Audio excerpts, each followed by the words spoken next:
Hey everyone, and welcome to a brand new video.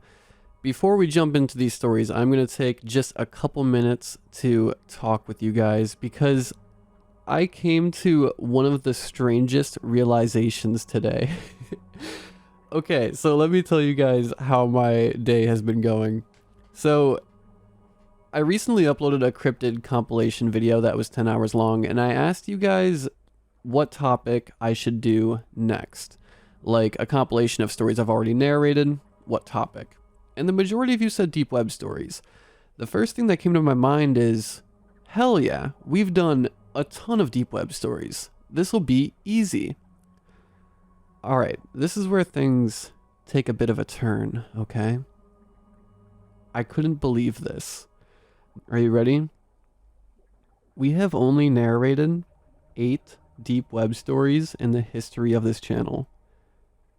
And I don't know how that's possible. I feel like I've narrated so many more, but apparently I haven't. So this is what we have. For transparency's sake, the first 8 stories are deep web stories. The last 2 are not. But they are still like hacker and AI stories. So they're not too terribly far off. So I hope you all enjoy the video anyway. They are still some really great stories. And story 1 was actually one of the first stories I ever narrated after buying a microphone. So that's kind of cool, right? You guys get to hear what I sounded like back in my early days. So yeah, I hope you all enjoy it. If you do, please be sure to drop a like rating. I would really appreciate it. Subscribing if you're new is also very much appreciated, as I post horror stories all of the time, and I'd love to have you here. But yeah, let's jump into it. I apologize immensely for the huge quality drop from me talking right now to the first story. Again, ancient, keep it in mind. But yeah, I hope you all enjoy. And as always, I hope you all have a great night.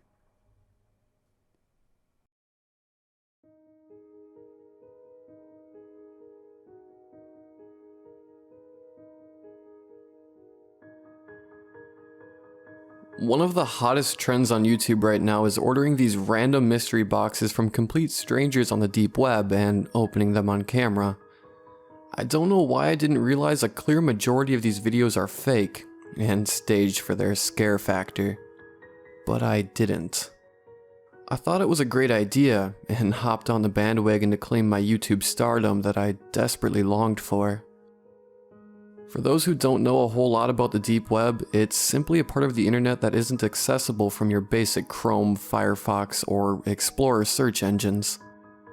You must download the encryption program Tor and the Tor browser for starters. It's not illegal to access this part of the internet, but since it is anonymous, a great deal of illegal actions happen here. The possibilities are endless. I grabbed my laptop that I've had since I graduated in 2011 and download the required programs. I prefer to use my laptop over my desktop in case of viruses and such. My 7-year-old laptop is a little more disposable. I had a little Bitcoin phase a few years ago when it was blowing up, so I had a little saved already. It wasn't much, only 1 Bitcoin, which translates to roughly $632. But it was enough for what I was looking for.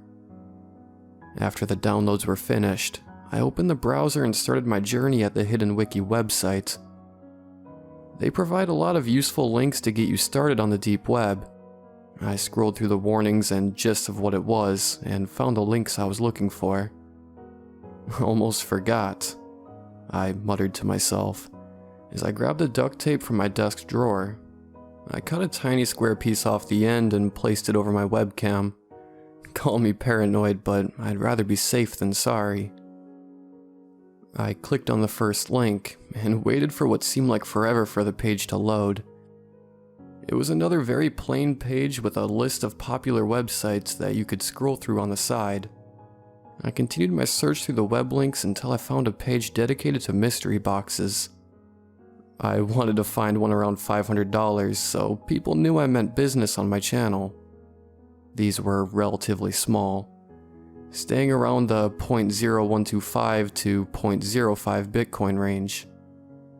I was worried about being scammed. I decided to continue my search after a quick bathroom break. When I came back, I noticed my cursor was off to the side and was able to click on a link that must have matched the background color of the web page because I couldn't see it. I indulged in my curiosity and hit the link. I was taken to a pitch black page with small white text near the top. I'm selling one random package to anyone brave enough to receive it for only 0.12 Bitcoin or best offer. Only one, huh? I thought to myself. I'll shoot my shot. I hit the small payment button and was asked how much I'd like to spend. I entered 0.1 Bitcoin with fingers crossed. The payment went through without any hesitation, and I was instantly met with a chat box asking where I'd like my package sent. I know this wasn't a good idea, and I regret it to this day, but the other YouTube channels use their own address often, so I thought nothing of it. I gave them my home address. I waited over a month for the box to come in, 36 days to be exact. It arrived directly on my front porch and was wrapped numerous times in red tape. I set my camera on the tripod and adjusted it to show me and the box in this small wooden table. I draped a sheet in the background, so it looked a little more professional. I collect some gloves and scissors so I can bang the video out in one go. Hey everybody, welcome to tonight's vlog. Boy, do I have a surprise for you. I continue my monologue mentioning how I got the box and how much I paid. Without wasting farther time, let's open this deep web mystery box. I grab the scissors and cut along the red tape. I make sure my gloves are on tight and I rip the box open. My brow furrows as I see just one book. Without saying a word, I take the book out of the box. I was pretty pissed I spent over $600 on a fucking book. Well folks, looks like we got us a dud. These pages better be made of gold. The outside of the book was old and tattered, and it smelled of mildew and mold. I cracked the book open to the first page and glanced over the contents. It's an old photo album, smells of old rot. Let's look at these pictures. I show the camera a view of the page's contents. It has 4 pictures on the first page, all labeled by days. The first picture said day 1, the second day 2, and so on. The pictures were taken with an old Polaroid camera. There were pictures of airplanes, random suitcases, a couple of taxis, and some pretty shady motels. Looks like someone's old travel photos. I continue flipping through the pages. Every day was a different photo of nature or cars or trains. Day 18 held the oddest photo yet. It was just of a mask, handcuffs, a gag, and a bottle of some sort of drug it looked like. These people have one hell of a fetish. I try to keep the video interesting. I zoom into the picture with the camera so everyone can see it. Around day 32, things started getting pretty weird. There was a picture of a house, but not just any house. It was the house I grew up in. My parents' house. My hand covered my mouth as I gasped for air. How is this? I'm unable to form a sentence. I'm at a loss of words. Day 33. I turn the page and see a man and a woman handcuffed and gagged.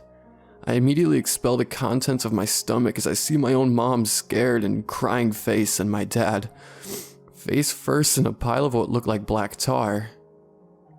Day 34. This photo was taken inside of what looked like a vehicle. I focus my gaze to the dashboard where a small photo is barely visible. It's an old school photo of me. there in my dad's truck. Day 35. Another house, but this one is much smaller. The photo is too blurry to make out the details. My hands are trembling and all I can hear is my heartbeat pounding in my ears. I flip to the last page. I immediately throw the book to the ground and run to the window. I jiggle the hatch frantically and throw it open. Without hesitation, I jump out and run to the neighbors. As I'm running, I turn around for a brief second.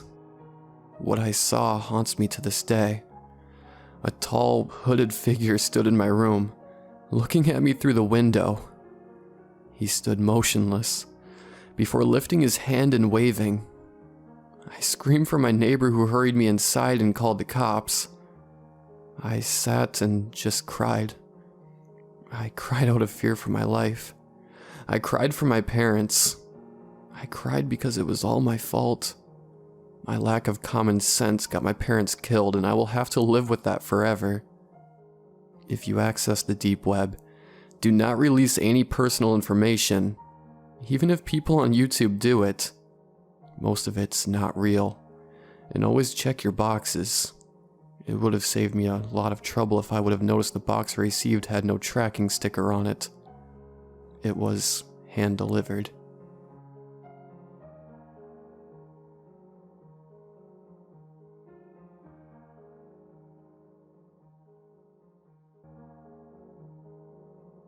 A few weeks ago, I was reading some articles about the dark web. I found it intriguing and the thought of the unknown drew me in.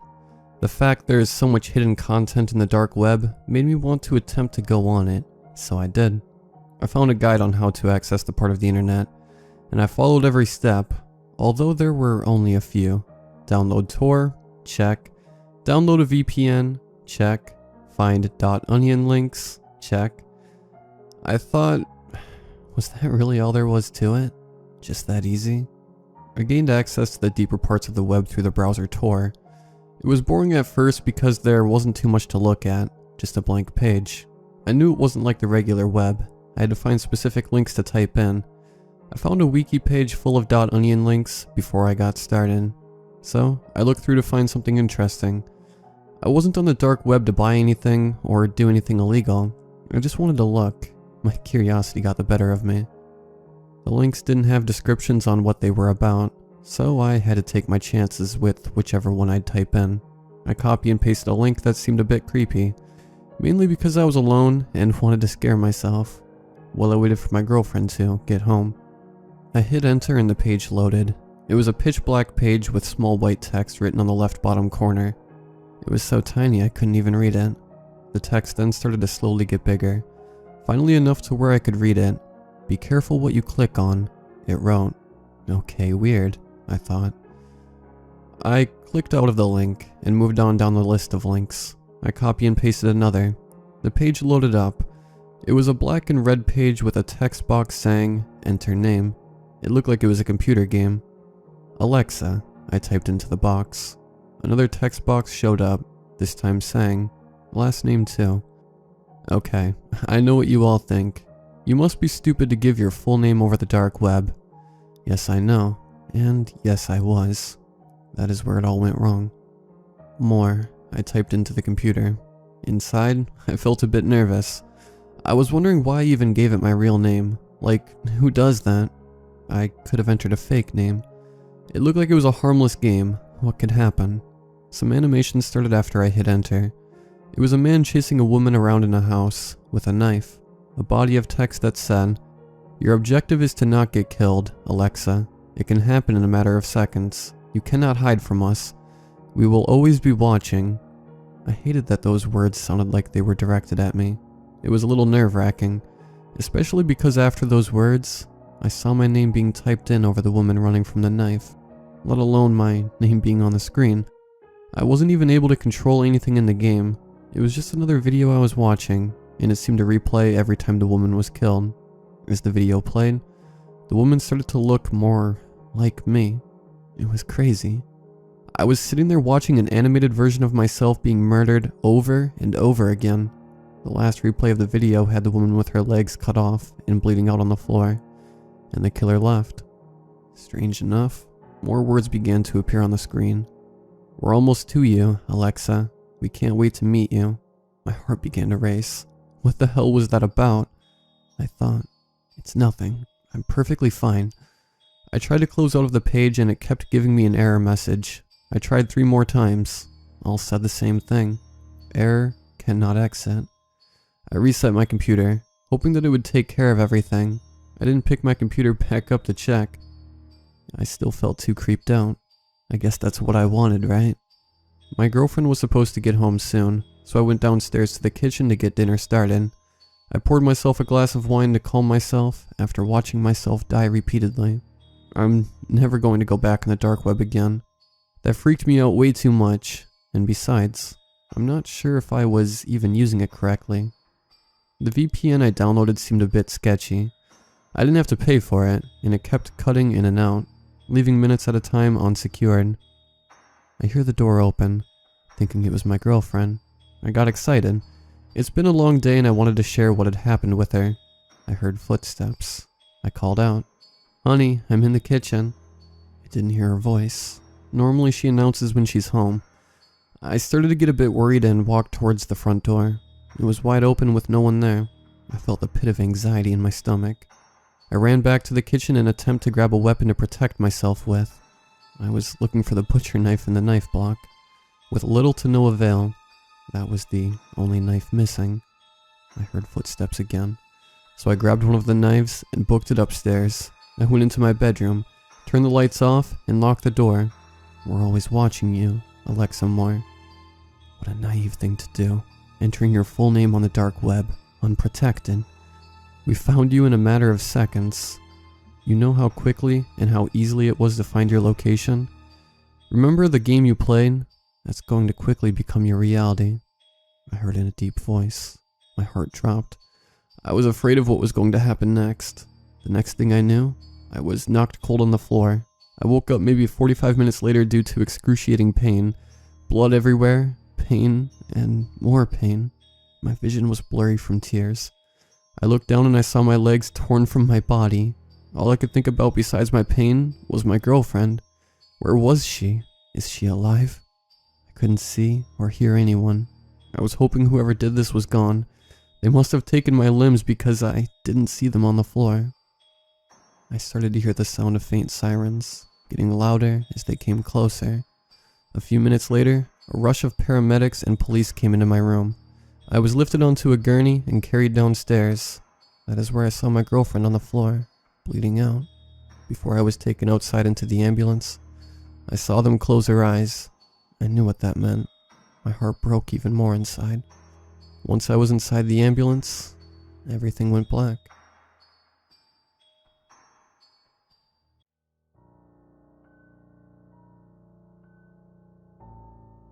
Except for maybe those illegal black market sites, I never thought any of that dark web shit was real.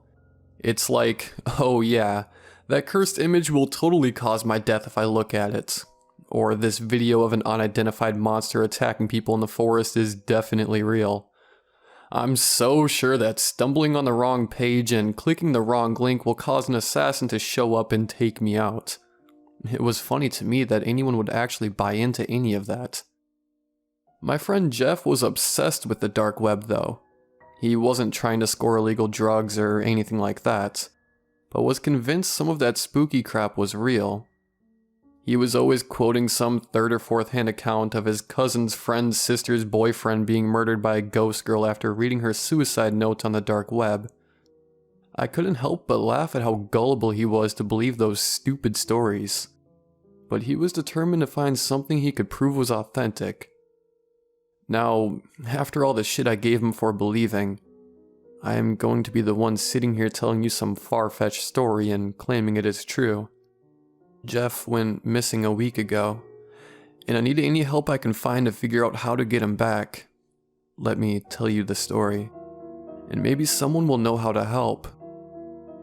I got a text from Jeff on Friday night last week asking me to head over to his place. I was already out and not too far from his place, so I headed over and got there maybe 20 minutes after he'd messaged. He was so excited about showing me something. He opened the door before I even knocked. You have to see this. A guy I know online sent me this link last week. It seemed like some shitty black web stuff at first. Just a collection of unsecured webcam links, but it's actually more than that. I could tell you'd had way too much caffeine and not nearly enough sleep. I'm not into perverted shit, and I didn't think you were either. I was a bit disappointed that Jeff would get into something like that, but he quickly assured me that wasn't the case. No, it's not about spying. I mean, it is about what's on the cameras. But it's not like what you're thinking. Just let me show you and explain, okay? I followed him to his desk and a camera feed was pulled up on his monitor. He took a seat and ushered me closer.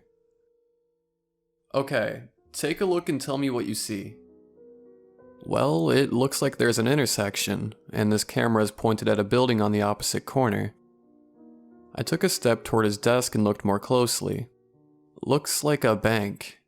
There are some other buildings around, but the focus is mainly on this bank. Some signs on the side of the road by the camera caught my eye.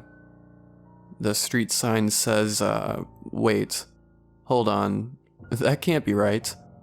Isn't this intersection right down the street? Ding ding ding, that is correct. I've spent the last few days verifying both the location and this is indeed a real-time feed. He pointed to an electronic sign in front of the bank. Right here. It is kind of difficult to make out, but you can see the date and time on the sign in front of the bank.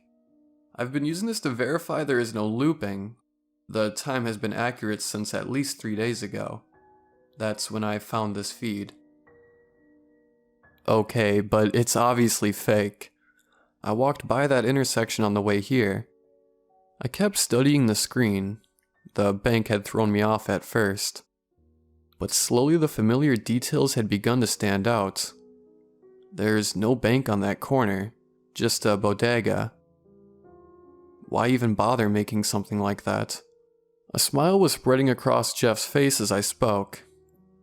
Right? Now, watch this clip I took of the stream a little while ago. He pulled up a video player that showed the same bank and hit play. There wasn't much going on for the first 20 seconds or so, and then a guy came into view walking along the sidewalk and going past the bank. As he got closer to the corner of the intersection, I realized it wasn't just some random guy. It was me. It was a video of me from just a little while ago when I was walking to get here. The clothes matched and everything. Just so you know, I'm not so weird I would stand by the door for 20 minutes waiting for you. I knew you were coming. Jeff pulled the web browser back up and closed out of the camera feed. Now we were looking at a huge index of camera feeds. Some of them were like our bank feed. Just cameras watching buildings. Some looked like store security cameras. And others were personal webcams showing the inside of various homes. I haven't gone through all of them obviously, but I've gone through a number of the cameras that are located outside and I've been able to locate where at least some of them are. I was using Google Street View, so it may just have been outdated. But all the ones I could find were the same as our bank. They are watching some building that isn't actually there. He clicked on one of the feeds to pull it up. This one, for example, is actually just a soccer field when you pulled up on Google Maps. Wait, but you saw me on the camera, right? So what happens when some kids go to play on that field? I still thought that this was bullshit, or Jeff was just fucking with me, and was genuinely curious how he'd answer that one. I had the exact same question, so I've been keeping an eye on this camera. Let me show you. Jeff tabbed over to another video and hit play. Some kids in soccer uniforms were walking along in front of the building before turning and walking straight into the side of the building. Once they hit the wall, they just stood there. They just stand like that for a while. Everyone else that comes along did the exact same thing. After like an hour or so, they turn around and walk away like nothing happened. The fuck? They've gotta be in on it. That's the only explanation. Faced with something that didn't make sense, my stubborn brain simply denied it even harder. Yeah, that'd be the obvious explanation. After seeing this, the most reasonable explanations is that these people are somehow in on the act. That's why I had to verify one last thing. Watch this video. I took this one myself. Jeff played another video for me. Okay, here we are, across the intersection from the bodega. Jeff's voice was talking as the camera showed the bodega across the street from him. That is where the bank is in the feed, so the camera is located somewhere on this corner. Based on the location of the street sign, the camera should be right around here. The camera turned from the bodega to the wall behind Jeff. It was a brick wall with nothing on it. No camera. I looked around for a while to be certain, but there was definitely no camera anywhere. I had the feed recording until I got back and confirmed I was looking right at the camera. Jeff was looking at me expectantly. What the hell does that mean? How could there be no camera? I was dumbfounded. The rest I could just deny as being faked somehow, but I knew he wouldn't bullshit me like that, and I had no explanation for how there could be no camera at all. That's when Jeff proposed his plan. I'd like to think maybe my brain was fried from trying to process everything, and that's why I went along with something so stupid. But either way, I was a complete idiot for not stopping him. I want to go in there.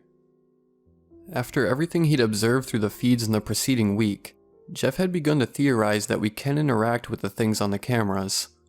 He referenced the video of the soccer field as an example, and that he thought the kids were in fact touching the building. They just weren't aware because in our world, their physical bodies just passed right through. He wasn't sure what would happen if he managed to get in, and that is why he wanted me here, so at least someone would know if something went wrong. I had just nodded along during his whole spiel, not really knowing what to say. I mean, it couldn't be dangerous because none of this was real, I told myself. He'll go out there, maybe embarrass himself, then we'd have a good laugh and get drunk. His plan was to bring his phone and tablet while I stayed in the apartment. The phone would be to keep in touch with me while streaming video to his desktop, and he'd keep the camera feed open on the tablet. Using the camera feed, he'd try to locate and open the door to the bank and see what happened. Why didn't I stop him? Why did I just sit there and go along with everything? Sure, he'd probably just look like an idiot, but say it was real. What was the worst case scenario? Maybe I am just being too hard on myself in hindsight, but he's fucking gone now, and I can't help blaming myself. Jeff got everything together and set up a mic for me to communicate with him. He had his phone and tablet good to go with some battery packs and a backpack with basic supplies just in case. I came so close to trying to call it off as he was heading out the door, but my damn ego was afraid I'd be the one looking like an idiot. Jeff's voice came through the computer speakers. Alright, I'm heading down the street towards the bodega. I should show up on the feed in a moment. His monitor was split between the camera feed and the stream from his phone, and my eyes were glued to it. It was only a few minutes between when he left and when he showed up on screen. Just don't do anything stupid, Jeff. If this is real, you have no idea what you could be messing with. Yeah, I know. Don't worry so much. Based on the feed, I should be standing right in front of the door. He aimed his phone at some empty space in front of the bodega. I could see his hand reaching out. I don't think I'll be able to feel anything, so I just have to hope I can judge it right. He tried a few times, but nothing seemed to be happening. Maybe I could see a bit better on his monitor than he could on the tablet. But it looked like he was slightly too far to the right. Another moment I could have stopped all this, but instead I let him know. Try moving a step to the left, it looks like you are a little off. Yeah, okay, I think you're right. A few more tries and I thought maybe he'd give up. It looked like he was either really close or was right on it, but it wasn't working. Damn, maybe you're right, and it is fake. I swear my hand is right on... Wait. He pointed the camera on his phone directly at his hand that looked to be grasping nothing. He slowly pulled it toward him, and a line of light as if a door in a dark room was opening to a brightly lit hallway appeared. Holy shit! Oh my fucking fuck. Dude, it's real. It's real. Oh my god, my heart won't stop racing. I finally found it. Something I can prove is real. And those were the last words I heard him speak. Even going back over the video from his phone in slow motion, it is impossible to tell what it actually was. But something came out of the light and grabbed Jeff. I heard a shrill scream before his phone fell to the ground, and I just barely caught a glimpse of the light disappearing before the feed cut. I couldn't move for a long time. At least a few hours went by before I finally managed to go retrieve his phone. When I found it outside the bodega, there was no other sign that my friend had been there. The phone didn't work anymore, and the back was seared where something scorching hot had burned it. I haven't left his apartment since. I've been watching the camera for any sign of him, but I have yet to see anything happen. None of this has reappeared, and nothing has gone in or out of the bank. What do I do now? What happened to Jeff? I'm too scared to go outside. Are any of you computer geeks? I certainly am. So much so that I've become an adept at computer coding and other things of the sort over the years. You're probably wondering who I am exactly, so I'll cut to the chase. I'm a 43-year-old computer tech who works off hire. My name is Alfred, and I live in a fairly small town. I won't tell you the name of the place to protect you. I'll be honest, for the vast majority of my computing life, I never once heard of the dark web. I mean, sure, I've heard bits and pieces about it here and there, such as kids jokingly saying, "Oh, have you been to the dark web yet? It's lit, bro." Personally, I always saw the proposed dark web as a place that would potentially have horror stories on it. You know, like the typical campfire stories you hear told while camping with friends, or even Boy and Girl Scout gatherings. What got me to look into it more was when a fellow technician, a friend in fact, told me something interesting on the way back home. "Al, buddy, I just got off the dark web. It's interesting to say the least." I paused briefly, then said, "Really now? Did those annoying teens on the street get to you?" I said, with a teaseful chuckle, but to my surprise, he didn't say anything back. His face was pale, and he simply turned around and walked off in a hurry. I paused, confused at this point. Had I said something that upset him? Did he just remember his wife had something important scheduled? He's usually forgetful of those things, but it was different this time. I could feel the mixed emotions radiating off him like a pulsating heartbeat as he vanished on a turn a few blocks down the street. This prompted me to think for a moment, before sadly continuing on to my house. While walking, I felt a wave of guilt wash over me, as I had just done something seriously wrong. My gut feeling was blasting like an alarm inside me, causing my heart to race a little. I hoped my friend wouldn't resent me for being rude. Once I got back home, I walked up the stairs of my porch, unlocked the outside screen door, and proceeded to unlock my front door. While doing so, I felt watched, almost. It was indeed a creepy feeling. I looked around and saw no one, to which I shrugged, assuming it was just a neighbor hiding under their dark porch, observing me as usual. The lock on my door jiggled open, and I twisted the handle and entered my house. As soon as I walked inside, I felt my feet trembling out of being tired. It was typical for me, as I tend to work long shifts at the offices, ranging from 10 to 13 hours straight. I only work 3 days a week, and this was my last day for the week. On a Friday, I turned off the lights, unpacked my bag, and put the leftover lunch I had earlier that day into the fridge. I also changed clothes and got myself a hot shower before plopping down on my sofa and turning on the TV to see if I could find anything interesting on the news. Nothing. I sighed, shaking my head as I turned the TV back off and simply pulled out my laptop to browse the web. I typically watch YouTube to unwind after a long day, and it was my favorite pastime. While watching my favorite videos, I kept remembering what my friend and the teens said. After a while, curiosity finally got to me. I looked up on YouTube how to access the dark web, and I chuckled. "Oh, this is simple," I said. Within, I'd say, 5 minutes, I'd already bought and downloaded a secure VPN, anonymous viewer app to hide my IP address, with state-of-the-art defenses, and even threw in my own anti-malware and virus systems just to be extra safe. I need to clarify before I continue. Remember, I am an expert computer tech, and I know my stuff. I can set things up in a flash on any device involving phones, computers, or less common things like consoles. To clarify what I mean by consoles, I basically mean I sell modified Xboxes and PS4s.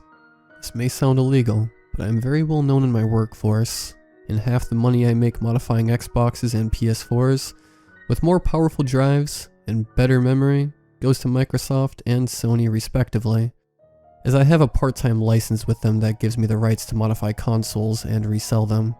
If you know what you're doing, it's a good way to make extra money on the side, as the consoles can easily hit $1,000. Anyway, once everything was set up, I strapped myself in and began my dive into the deep web. But something was off. The screen had nothing on it.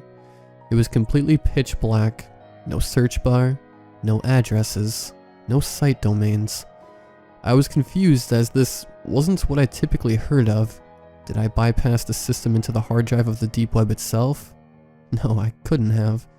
The deep web has a serious coding process that even I can't break. But apparently, I did, as big red text popped up on the screen and said, "You shouldn't have done that." I paused in fear. At this point, my heart was in my mouth, and I couldn't even hear my own breathing. The screen said something else. "We see you." At this point, I was frozen in what felt like a statue made out of concrete over my body. I couldn't move, and worse, I was afraid to look away from the screen. There was a window right behind the television, just in front of me. I was afraid to look up for fear I might see something. "Can you hear me too?" I said in a hushed tone. The screen didn't respond. At least, not at first. Then, in a flash, the screen said something else. "Look up." My eyes widened further than I thought possible. I could feel my eyes straining as I slowly peeled my head away from the screen. To my horror, I saw something in the window. At first, I couldn't discern what that thing was. In my front yard is a pole with a bright light on it. It illuminated a figure as black can get. The thing stood at least 10 feet tall. I know because my window was at least 8 feet up off the ground, elevated on a 4-foot stone slab. The creature's face was not like anything I had seen. The body was as black as tar, and thin all the way to the bone. It had long fingers, big enough to wrap around my torso. The eyes of the creature were gray, with what looked like red bars of code streaking through them in all directions like static. Every now and then, the creature's body jolted like static on the screen of a computer. And that's when the creature sprang into action. It broke through the window faster than anything animalistic or humanly possible, toppled over the TV, and got right in my face mere inches away from me. The creature's jaws unhinged, and a large gaping mouth was revealed with bright white teeth, that which chomped down on me, followed by my chilling screams of agony. I woke with a fright, and I found it was the next morning. I'd fallen asleep late apparently, and at first, I was under the impression it was all a dream. I felt relieved thinking that. I got up and made my way to the bathroom to clean up, only to realize I had teeth impressions in my left shoulder and on my right side, as well as claw marks here and there. I couldn't stop the feeling of terror as it hit me like a train. I ran out of the bathroom, and I saw my front window smashed, the TV still toppled over, and a trail of blood leading from the couch to my bed. I hadn't noticed it when I got up, or walked out of the bedroom until now. I couldn't move yet again. That's when I noticed something. The laptop was still on. It had been on all night, and as I walked closer, it read, "We are always watching."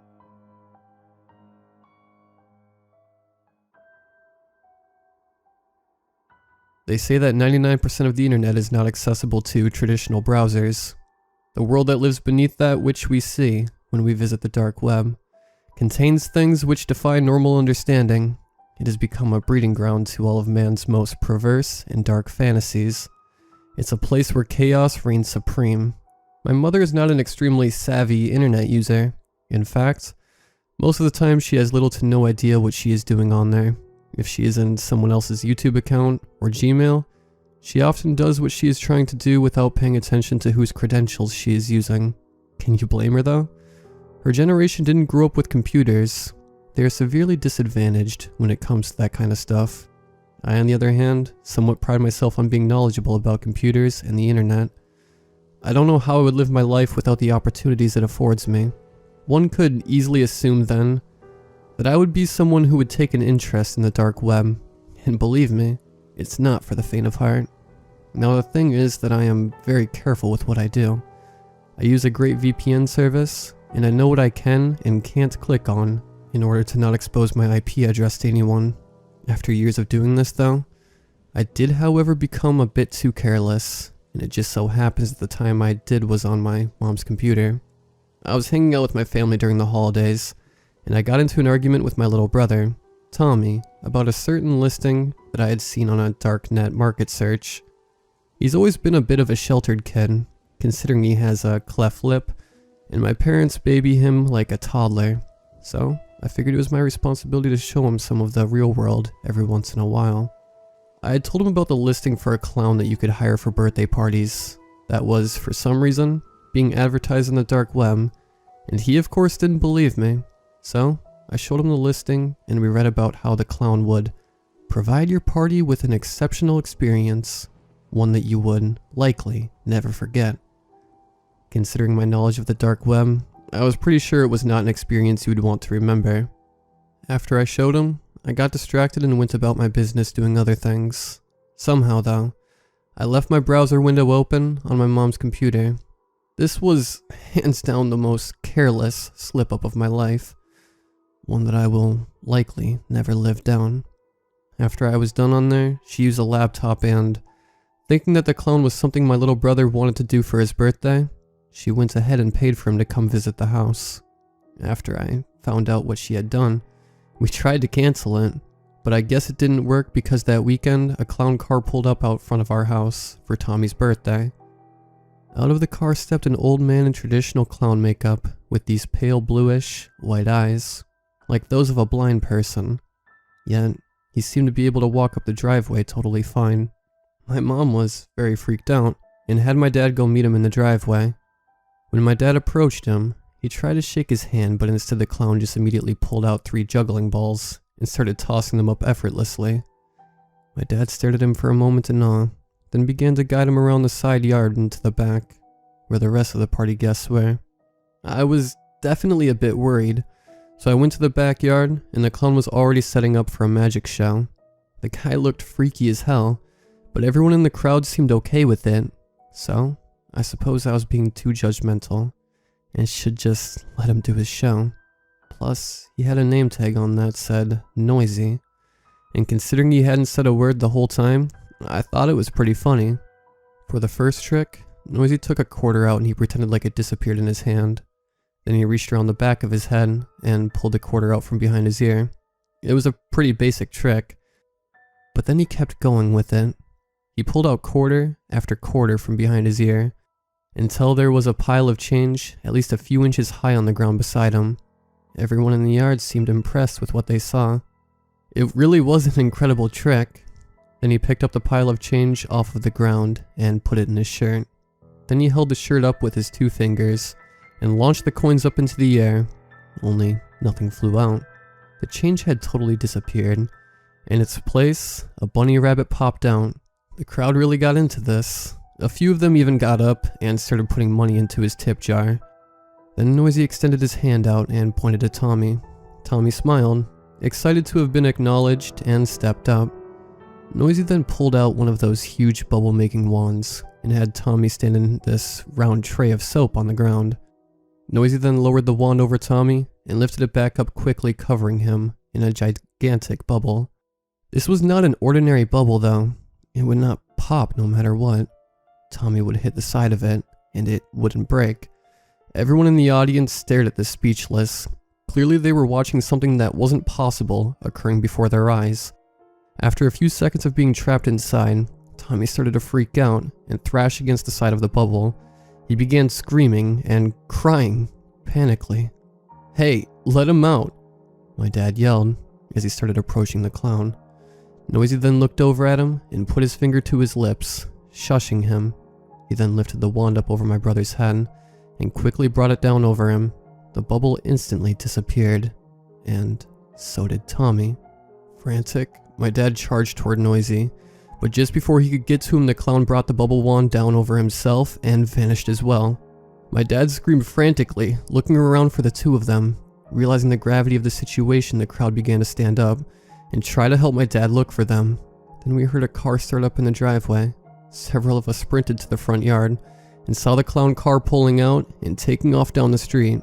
My dad and I, along with several others, got into our cars and peeled out, chasing after him. Then the clown car turned a corner, and by the time we got there, it had vanished. Upon the realization that we had lost him, my dad immediately broke down in tears, screaming and pounding on the steering wheel. I had never seen him get like that before, and I knew it was all my fault. The following weeks were some of the worst I had ever experienced. Constant contact with the police and interviews, where everyone was relentlessly asking me about why I was on the dark web and what I knew about my little brother's disappearance. I honestly feel like I was lucky they didn't pin the entire thing on me and just close the case. I didn't stop going on the dark web though. In fact, I started using it more. I knew that there was only one way I was going to find my brother's kidnapper. It wasn't going to be using the old-fashioned police detective model. I had to track Noisy down once he decided to stalk again. So, I created various fake identities on numerous darknet markets and made posting after posting for birthday party clowns to come perform at my son's party. Then finally, after several weeks of doing this, I got a response. Only it wasn't from Noisy. It was from another old man dressed as a clown, who included a picture of himself in the posting with his response. The weirdest thing was though, the old man had a cleft lip and looked just like my little brother, only he had aged at least 50 years. I was really freaked out by this and had to know more, but after I posted several times for him to meet me, I think he could tell I was trying to trick him because he would never show up. I'm going to continue to look for him as long as I can, but I think he knows it's me, and for some reason, he doesn't want to be found.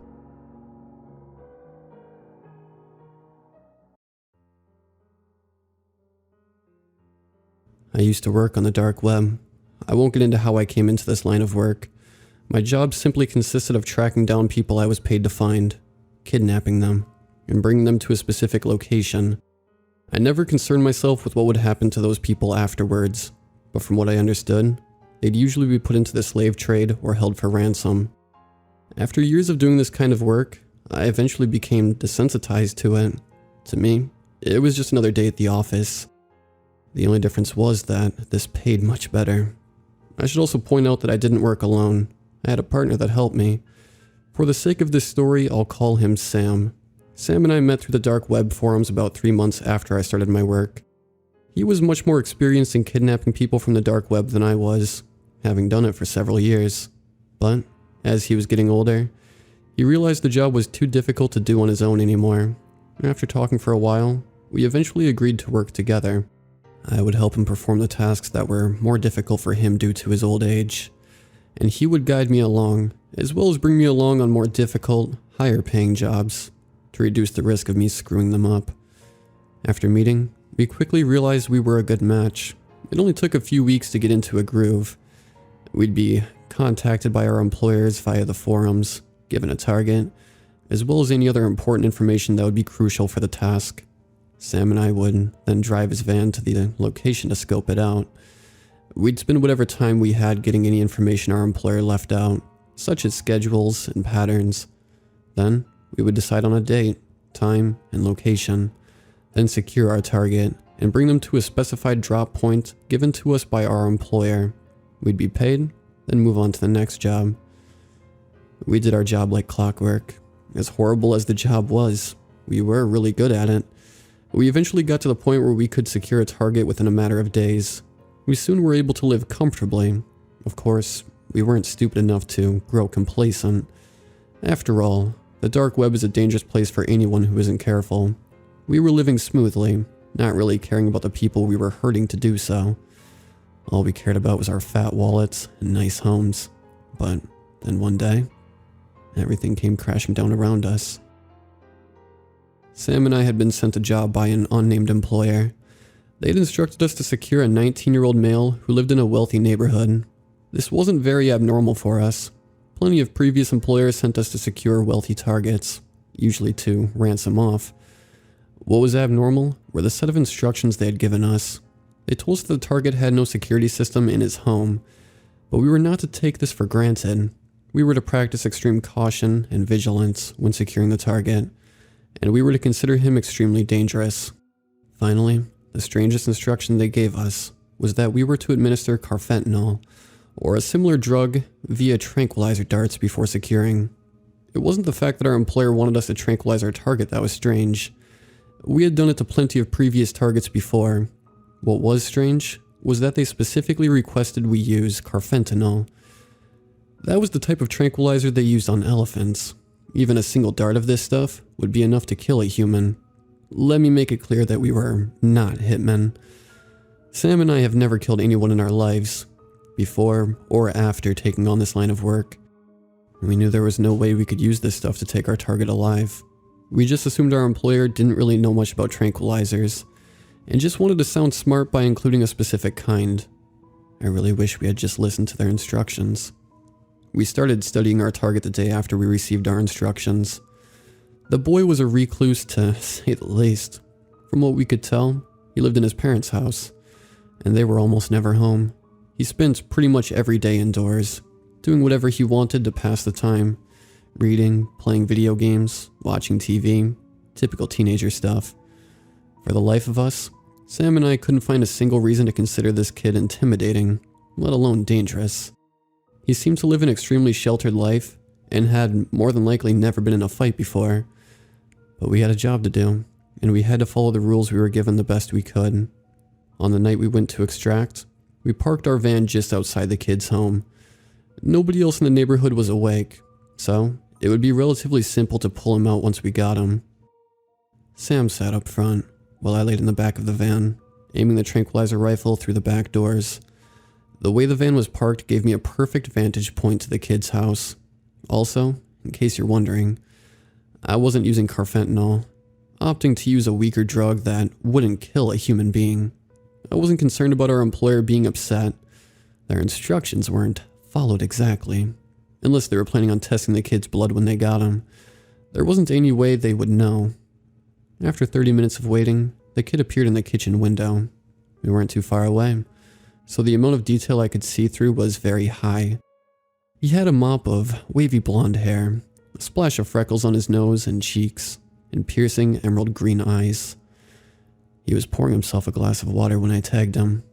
His reaction was surprisingly tame. He jumped from surprise at the dart that entered his neck, but he didn't scream. When he pulled it out, he didn't look scared or confused.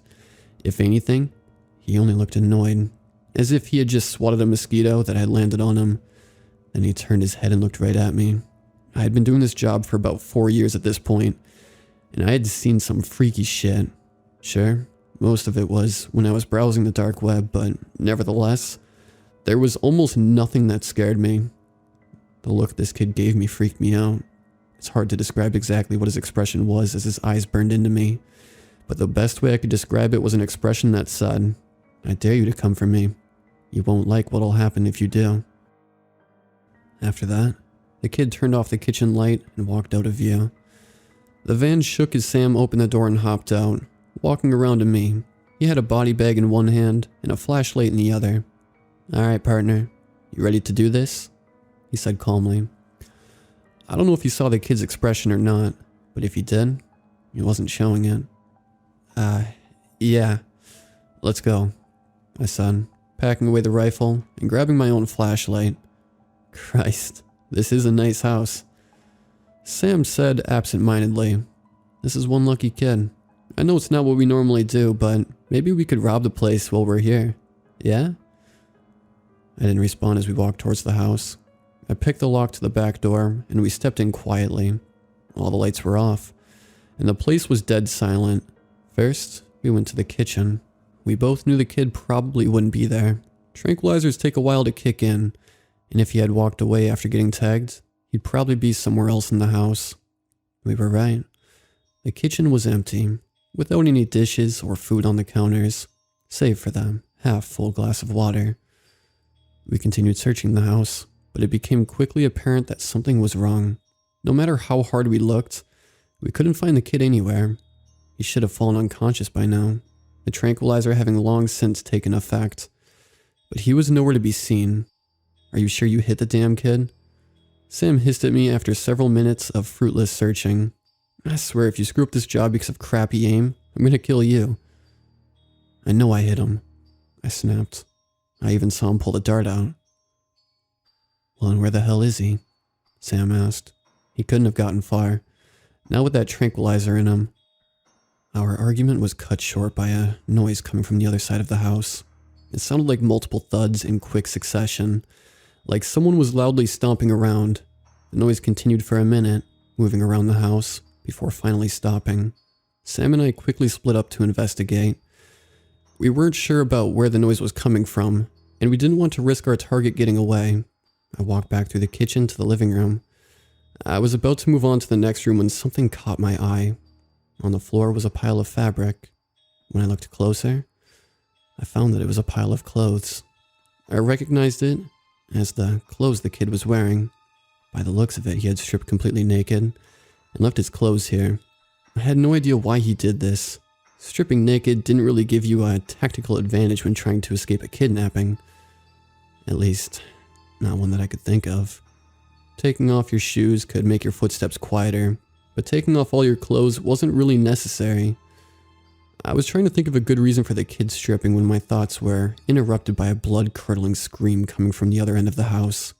I instantly recognized the voice as Sam's. I ran as fast as I could to where the scream came from. When I got there, Sam was laying on the ground in the hallway. From where I was standing, I couldn't see any more than his upper torso, arms, and head. He was clinging to the wall for dear life, while something in the hallway that I couldn't see pulled and wrenched at his legs. Whatever it was strong and determined to pull Sam loose. I bolted forward, desperately trying to help my partner get free. I didn't even make it halfway before Sam lost his grip and was pulled out of sight. He was screaming and crying, begging me to save him. When I rounded the corner, whatever had him was pulling him through the basement door. I only saw Sam for a split second before he was pulled down the stairs to the basement. I ran to the door, flicking the light switch on. Nothing happened. Someone had shut off the power to the house. I was caught between praying that this thing was alone and praying that it wasn't. If it was alone, that meant that we wouldn't have to deal with anybody or anything else. But that would also mean that it was smart enough to know to shut off the power in order to get the upper hand. I was shaken from my thoughts by the realization that Sam had stopped screaming. I seriously considered making a break for it and leaving him behind. It was easy to assume he was dead, but even horrible people can make friends. And as much as I wanted to deny it, I had formed a bond with Sam over the years working with him. I couldn't bring myself to leave him behind. So, scolding myself for being stupid, I made my way down the stairs. When I got to the bottom, I expected the basement to be silent. Instead, I heard a distinct crunching noise coming from the other end of the room. I tried to discern what the noise was by sound alone, but the adrenaline pumping through me made it hard to focus. With trembling hands, I clicked on my flashlight and aimed it towards the noise. I spent every day wishing I had never done that. A gangly creature was hanging from an exposed bar jutting from the ceiling of the basement. It appeared human, but only barely. Its arms were too long, with nails like claws. Its legs and feet had too many joints, which allowed it to hang upside down from the ceiling like a bat. It seemed to have skin that didn't fit its own skeleton, with some areas being stretched thin, while others were bunched up. As for the crunching noise, I found out quickly where it came from. Sam hung limply from the creature's grip. He was clearly dead, with large chunks of his flesh missing. Every few moments, the creature would pull Sam's body up towards its mouth and take large bites out of him, tearing the flesh away and chewing loudly. It didn't seem to be picky either. It ate whatever part its mouth found, including bone. Once it realized it had a flashlight trained on it, it stopped eating Sam's corpse and looked up at me. Its face was a bloody mess. The features of its face were twisted horribly. Its jaw was so wide open, I thought it was disconnected from its skull, and its eyes lacked any sense of humanity. This thing was a monster, and I knew it would kill me without hesitation if it got the chance. I was frozen by fear, staring at this thing, when recognition suddenly struck me. The monster had horrifying features, but the blonde hair, freckles, and green eyes made everything fall into place. This thing was our target. It was the kid we had been sent here to capture. His features may have been mangled and warped, but there was no denying that this monstrosity was him. I understood why the tranquilizer didn't work, and why our employer instructed us to use the drugs they wanted. Why they would want this thing alive is beyond me. I would sleep much better at night if I knew this thing was in a deep, deep grave. After what seemed like hours of unbroken eye contact, the monster screeched at me. That was enough to send me sprinting up the stairs. I didn't stop running, didn't turn around to see if the thing was chasing me. I kept running until I got to the van, jumped in the driver's seat, and peeled out into the street. I went several miles over the speed limit. I didn't care. I wouldn't feel safe until I was miles away from that beast. After skipping town, I emptied my savings accounts and liquidized everything I owned. After that, I went through an extensive process to erase any lingering trails. I changed my name, underwent plastic surgery, and whatever little presence I had on the web, I thoroughly scrubbed clean. Any evidence of the man I was before was completely gone by the time I finished. As far as anyone was concerned, I never existed until 2 months ago. I had made a promise to myself to never bring up what I saw, to bury the past as deep as it would go, but I have been plagued by nightmares ever since seeing that monster, and I thought that maybe if I warned the world of its existence, my conscience might be alleviated. I can't go into detail about where this beast is located. It's better for everyone if that is kept a secret. As for whoever it was that wanted to capture the beast, I haven't heard from them since. In all honesty, I'm actually glad we didn't succeed in capturing it. I don't want to find out what their plans for the monster were when they got it. So, take this as a warning. People say that the dark web is full of monsters. I learned the hard way that sometimes that could be taken literally.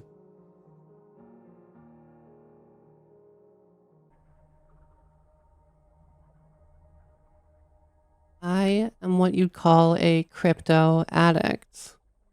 Before that, though, I was someone who enjoyed browsing the deep web.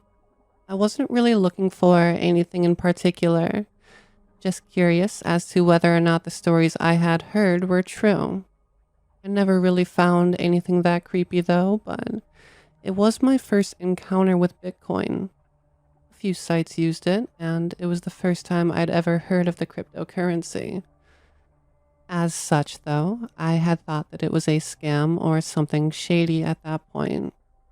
This was back in the years 2012 to 2014, so, as you can imagine, I'm really kicking myself for thinking that and not buying a few coins myself. My interest in the deep web waned over time, but around the year 2017, I began reading about cryptocurrency and that oh-so-shady thing, Bitcoin, on mainstream news outlets. That's when I made a deeper dive into the world of crypto. My goal at the beginning was just to earn enough money to pay off my student loans. Of course, nothing was ever that easy.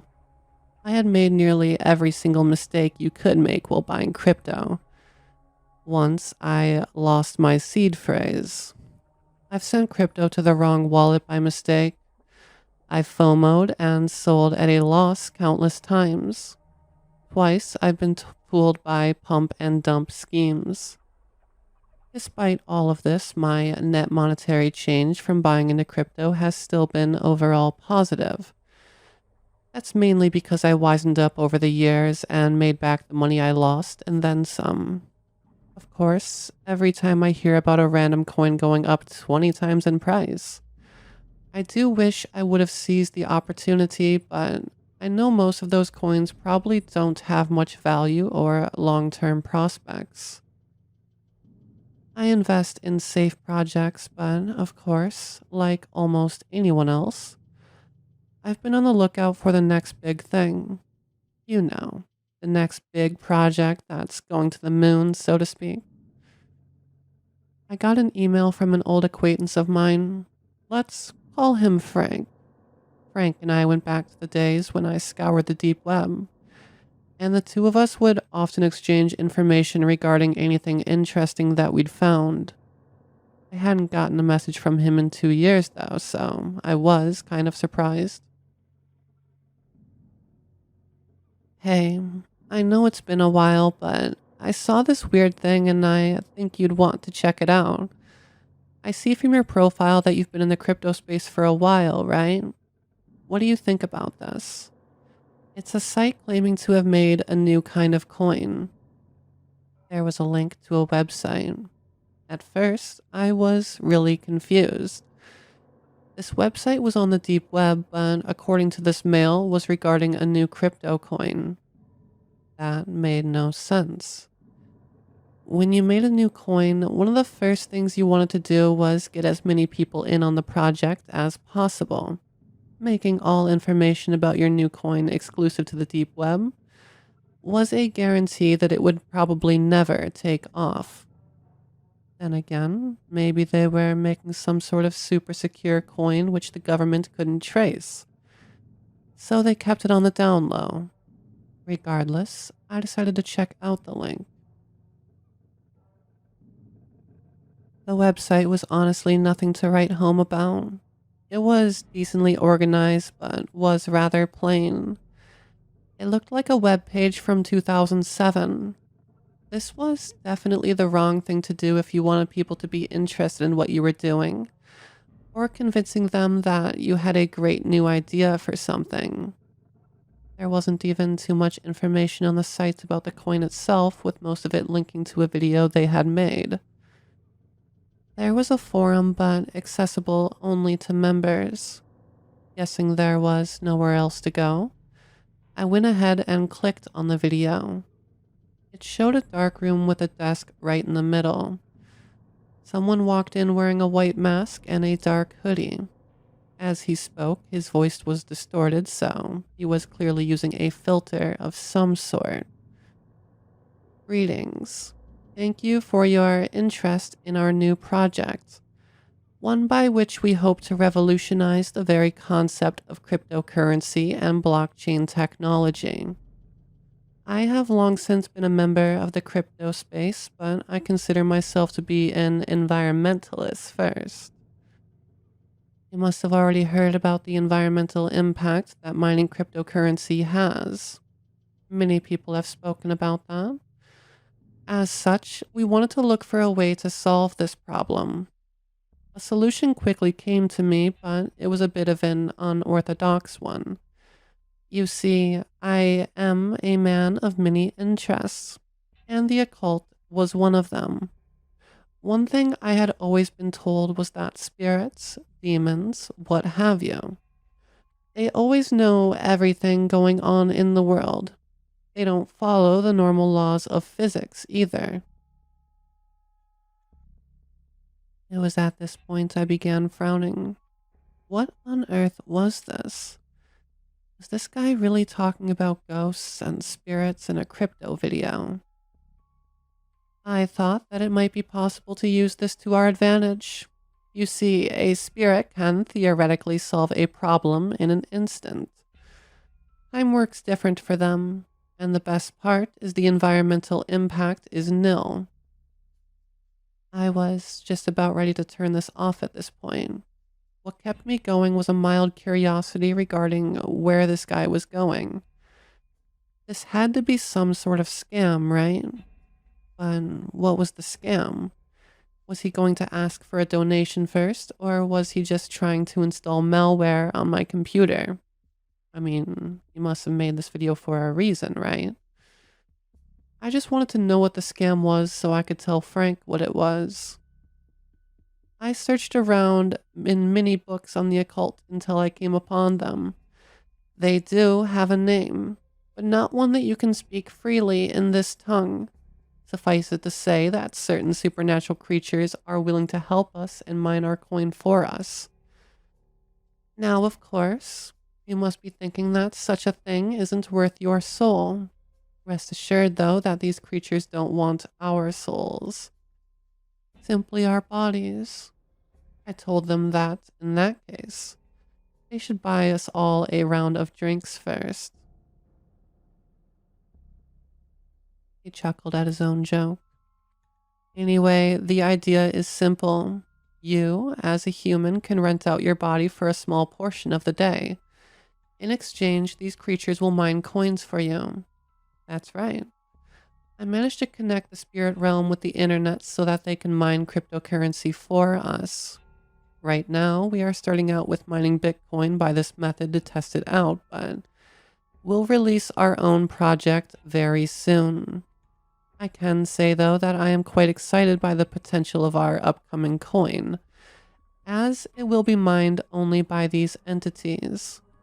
All information would be held not only on the internet, but within the spirit realm as well, so even if every database on Earth was wiped clean, we could recover the data. For now, though, we are just seeing how easy it is to mine Bitcoin using this method. If you're interested in renting out yourself, you can go ahead and sign the contract given on our site. If you're interested in simply buying some of our own coins when our new project will be released by conventional methods, please stay tuned for further updates. Thank you. The video ended at that, and I was left confused. Making all this would have taken some cash and some time, so was it all really just a hoax? How were they planning on making money out of this? With no further information available, I checked out their forums, but that was only open to people who had signed their contract for now. I took a look at this contract. It was needlessly long and annoyed me because I knew there was no way that a site like this could ever take anyone to court if the contract was violated, so what was the point? The gist of the whole thing was that you would agree to rent out your body for a time ranging from 1 to 10 hours a day. In exchange, you would get a set amount of Bitcoin per day, with it increasing depending on how long you rented yourself out. Let's say you got X amount for an hour, and you'd get 20 times X for 10 hours. Clearly, it was designed for people to choose the maximum amount of time possible. Frustrated, I put down my selection as 1 hour and hit accept. A message popped up. This contract will be valid for 1 year and cannot be cancelled before then. Are you sure you want to accept? I scoffed at the idea of them trying to enforce this contract and hit the accept button. A congratulatory message popped up as well as an address to a wallet I could unlock. Disappointed, I browsed the site a bit more and saw nothing to explain what it really was. I could only chalk this all up to a very elaborate hoax. Next day, I went about my day as usual when something odd happened as I left my driveway. I found myself in my office an instant later. If I had been paying a bit more attention at the time, I would have noticed that I had lost exactly 1 hour. But I wasn't. I had zoned out while driving to work occasionally, but not when I was entering the building. I chalked it up to me just having a long daydream, though. Things didn't worry me. Not yet, at least. Something similar happened the next day, though I had some trouble noticing this as it happened when I was chilling around at home and I just thought I'd lost track of time as the sky suddenly became a lot darker. The third day, though, it happened at work. I was in a meeting and then it was over and I was at my desk. On one hand, I was happy to be able to skip the meeting, but also I knew I was losing my mind. The MRIs all came back normal and the doctors thought I had dissociative identity disorder when a month later I found myself in my house with some jewelry I had no recollection of getting. I learned the next day that one of my neighbors had been mugged, but didn't know who it was. That day, I suddenly found myself in a park with a shard of glass on my shoulder. I learned that someone had smashed another neighbor's car. Fed up with this, I installed cameras around the house to watch me. And that night, I saw myself leave the house and came back later with some cash. Cash I must have stolen. Yeah, I learned someone's house had been broken into the day after that. I finally put 2 and 2 together and went back to the website. I hadn't checked my wallet, but it had a substantial amount of Bitcoin now. Clearly, this thing hadn't been a hoax. They wouldn't be paying me if they weren't getting something out of it. Whatever entity chose to inhabit my body started out by just mimicking what I normally did. But it was clear it was getting more and more daring with the theft and vandalism it was doing. I read up that long contract again and I saw no termination clause. I can't exactly communicate with this thing that takes control of me, and even if I could, I have a feeling that it doesn't want to leave. Forum posts on that site are of no help as a few people seem to be in the same boat as me but have no idea what to do. The site doesn't have a customer service section to no surprise. Based on what I've read of the contract, the entity can't hurt me or my property or do a crime that would lead to me being arrested or the such. But it can do crime as long as it makes sure that I'm not caught later on. Anyway, I highly doubt it wants me to be arrested. It would not have as much fun as when I'm free to roam around. In the end, though, I realized that I couldn't live like this. There was nothing else to do but wait for my contract to expire, so I've moved to a very remote area where there are few people around. I'm glad for that, so that the thing can't harm anyone else. I've even had to give my dog away to my parents for the time being. I don't know if she'd count as my property, but I don't want that thing hurting her one day. I read on a forum post on that site of someone who found themselves with blood on their hands after a blackout, and that they were freaking out while wondering whose it was. It's obviously much worse for those who rented out their bodies for several hours. I guess I should be thankful I only agreed to 1 hour. I've quit my job and I only go out of town to get supplies when the hour is up. I thought about maybe tying myself up so I can't get out, but I'd still need to do things like go to the bathroom, and that sounds like a terrible way to live. It's been 3 months total, and there are 9 left. The coins I keep getting are enough to pay my living expenses, thankfully. I might have had to rent myself out for longer if that wasn't the case. I'm writing this because I was curious if there's a lawyer among you who might be willing to read over the contract I agreed to. If every contract has a loophole, I'd be happy if you could find one in this one. I can't go to a regular attorney, of course, given no one would believe me. I mean, where would I even go to dispute this? But if there's someone among you who is experienced with dealing this supernatural contracts, do please contact me. If possible, I would also prefer it if you could accept payments. Bitcoin.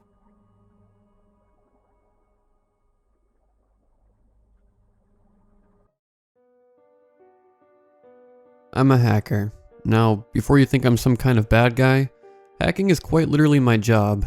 I perform penetration tests for companies with their permission, and get paid a not too terrible wage for it.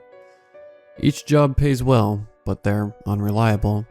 I may get 1 in 3 months, or 5 in a week. Now that that's out of the way, I should mention that names in this story have been changed for the protection of those involved. I also won't be going into any detail about hacking methods I used, as I don't want anyone else going after this. I've uncovered, and potentially unleashed, Something I shouldn't have. And I hope I'm the only one who has to pay for it. A few weeks ago, I received an email from a company asking if I'd like to be a part of a team of 5 penetration testers for their cybersecurity. The payment offered was exceptional to say the least. $25,000 for 5 days of work. Looking back, that should have been a major alarm bell. But if you look at companies such as Facebook, Google, or Apple, they offer incredible amounts to people who find security flaws. So I thought this was a seriously powerful company. I emailed back and forth with, let's call him Jimmy, for several hours, and he managed to convince me. Apparently they'd gathered details from several smaller companies who'd used penetration testers in the past, and chosen the 5 most capable. It makes no difference, but he told me I was 4th. The following Monday, I sat down in front of my laptop, put on a heavy metal playlist, which I knew lasted nearly all day, and began. 2 hours in, and I've managed to link up with 3 of the other 4 testers. Catherine, Steph, and Ben aren't their real names, but that's what I'm calling them here.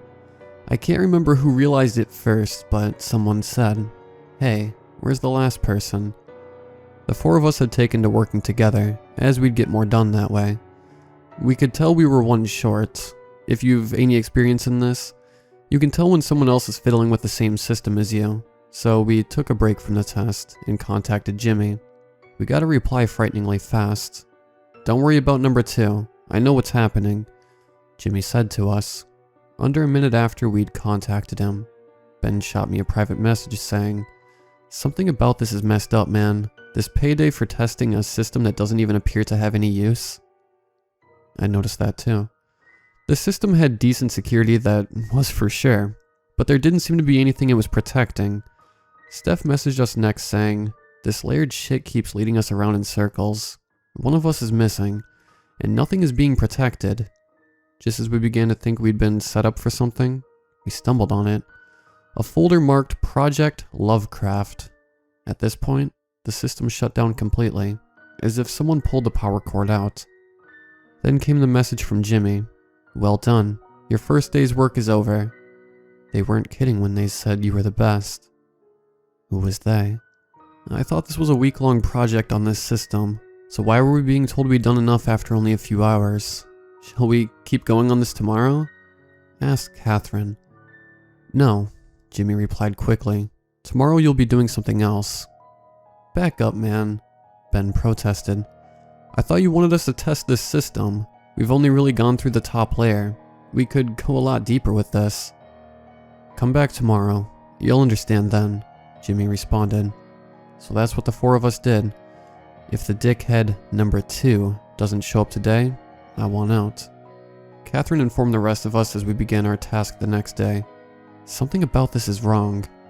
I had to agree with her. The more time we spent in this system, the darker the world around me seemed to get, and the further away it sounded, as though my music was.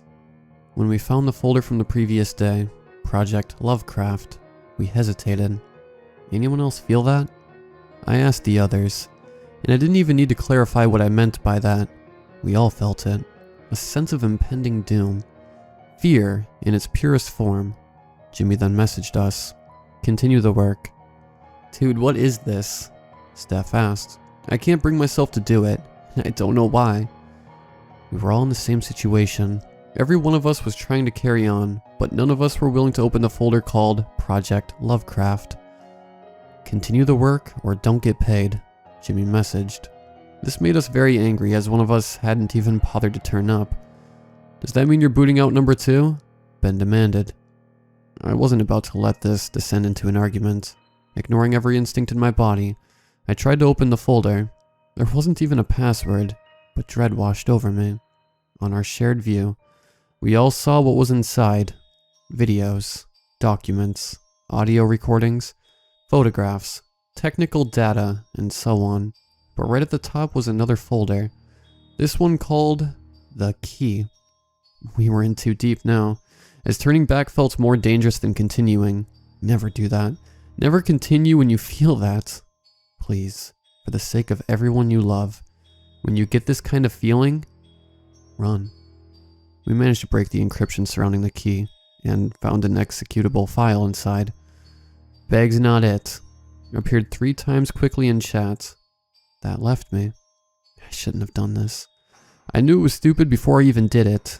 I should have walked away from my computer right there, come back with a sledgehammer, and destroy it before burning the remains. But I didn't. I set up a secure environment and opened the file. An encryption screen quickly came and went, as the software I was using easily went through the surprisingly weak security. We were shown what looked like security camera footage. Alarms were sounding, and scientists were rushing about between different machines. Someone found the key. The door is open. I heard one shout in a petrified tone. Get it secure! Get it secure! Screamed another. What have I done? I messaged the others, but I got no response. I assumed they were paralyzed with fear, the same way I was moments later. When on the camera, a hole began to rip open. In the air of the room I was watching, I didn't look at this hole properly. It was everything, yet nothing at the same time. It was eternity, infinity, and the opposite, all at once. It wasn't possible. The more I looked at it, the more I felt as though I was losing all semblance of sanity. With a loud boom, what looked like a tree trunk with roots on the bottom landed on the ground out of the hole, swiftly followed by another. They were legs. The legs of a huge Cthulhu-looking creature. It had eyes and ears all over itself. Thousands of tiny torsos complete with heads and arms reaching out from every part of this monster. Well done, Jimmy messaged us. You freed it. Now, take your reward. A notification pinged on my phone, which I later found out was us being paid. But I couldn't turn away. I couldn't stop watching. Why couldn't I stop watching? Why couldn't I turn away as the scientists who looked at this thing tore their own eyes out of their skulls? Why did I see every second of it as several of these smashed things, only to mutilate their ears with the pieces? The creature just stood there. This wasn't human, not even remotely close. Tentacles, eyes, ears, tiny torsos, bones. This thing was a walking nightmare. And the scientists? Those who hadn't bled out from their own injuries were tearing at their wounds. I swear, one of them started pulling their brain out of her eye socket before she collapsed. This creature swung several dozen limbs as one, smashing through the wall easily, then turned and seemed to drink the hole it had come through. It then walked into the world, and I could finally move again. I noticed that my nose was bleeding, quite a lot, and it appeared to have been doing so for a while. My eyes stung with tears, and I was drenched in sweat. Whatever that creature was, it was not of this earth. It had the power to break a mind just by being seen, and I'd unleashed it on the world, despite Jimmy telling us, I'll take it from here. None of us believed him. I've kept in contact with the others, but we don't think it'll do any good. What have I let loose?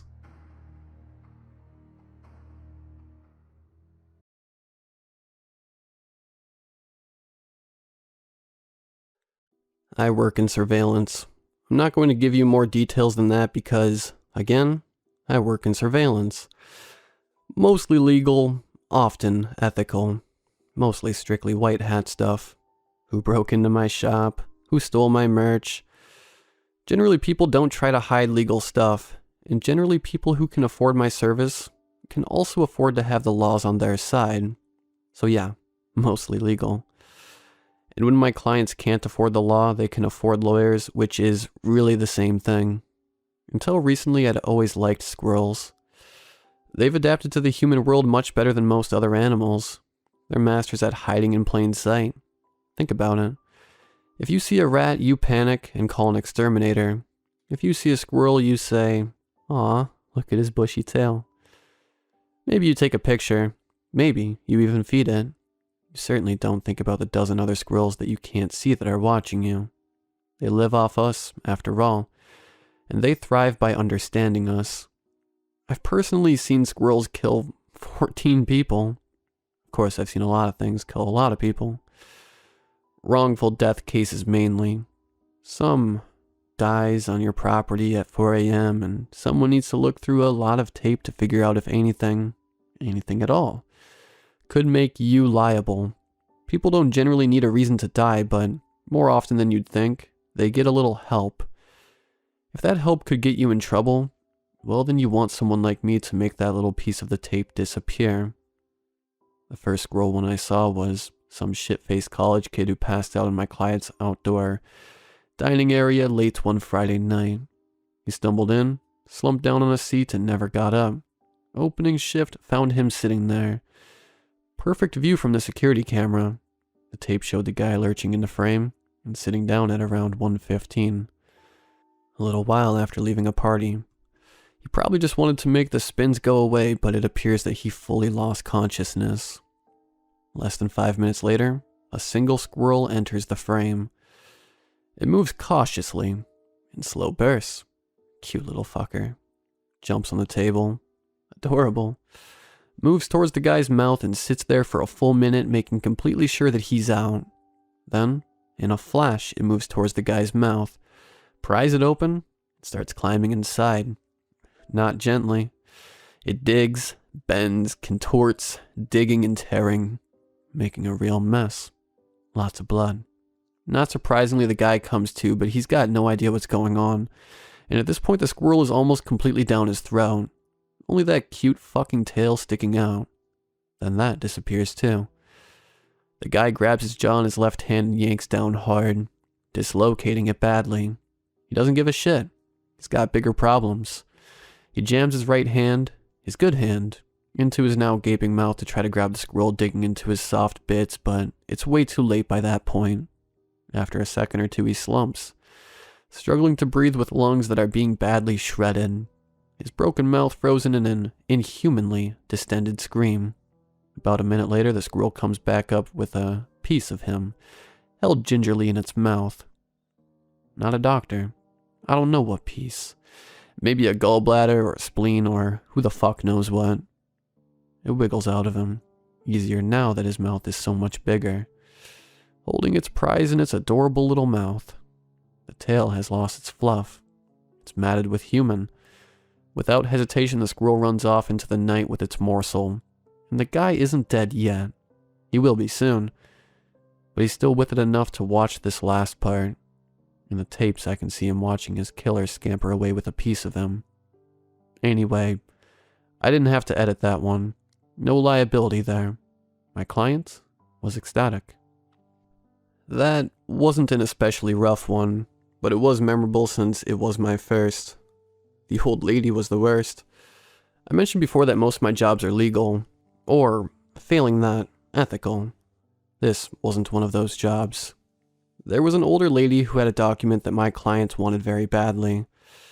5-figure badly. The lady was old, but not stupid, so she'd hidden it where he couldn't just pull a smash and grab.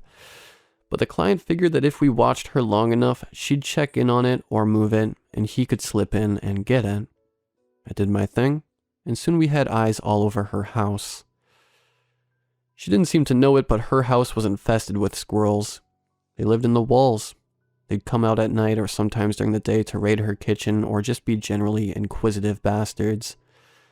It felt somehow obscene. Here she is, safe and comfortable in her home. But the second she falls asleep, they'd swarm all over her tidy little life. Then they killed her. One day she fell down her main stairway and broke her neck. She caught herself on her banister, but it broke off in her hands. She was still holding the piece when they found her. Banister broke off, of course, because the squirrels had been carefully gnawing away at it over the last 4 nights. They'd been working on the top landing of the staircase for a full week. Too little to notice unless you were watching them do it, which I was. I figured out what was happening pretty quickly, but what the fuck was I supposed to do? Call her to warn her? Call the cops? How was I supposed to explain how I'd learned what I knew? It'd be one thing if there was a clear threat, a fire or something. I could beg leniency for saving her life and maybe keep her from pressing charges, but your house has some squirrels in it. Really doesn't have the same impact. So I watched and waited and tried not to hate myself too much. Her death was inconvenient for me. For her too, presumably, but that wasn't my problem. You never want to leave evidence at the scene of a crime, and you definitely don't want to leave evidence at the scene of a crime you didn't commit. A woman in a dispute like she had with my client suddenly dies, and maybe some clever detectives take a real careful look around the house. My eyes were hidden on suspecting old person. Well, but not necessarily suspicious police detective, well. And I wasn't going to sneak in and out of a house with a corpse in it. Very bad idea. So I decided to wait until she was discovered, then swoop in and clean the scene before anyone got suspicious. Which meant I needed to watch the cameras until someone found her to make my move. And watch them I did. She had fallen in a blind spot. I could only see the lower half of her body, so I couldn't see the squirrels perform their grim work. Unlike the drunk guy, she wasn't outside in an exposed location, so they could take their time, and they did. At first I'd assumed that the fall had killed her. I still try to convince myself that it did, and that I didn't see her leg weakly kicking 2 days later. I would have called the cops if I tell myself I would have called the cops. It took a week for her to be discovered, and over the course of that week, I saw a steady stream of squirrels casually run into the blind spot and run out with little bits of flesh. As time passed, they grew visibly fatter. That was a bad week. Once they took away what parts of her were left, I retrieved my eyes and burned the fucking place to the ground. I've started hearing scratching in the walls of my apartment.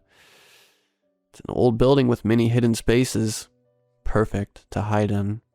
I've spoken to the building managers, but they've made it clear that they have bigger things to worry about than squirrels. There have been 3 deaths in the last month. Unrelated accidents, but in all 3 cases the bodies were partially consumed by vermin by the time they were discovered.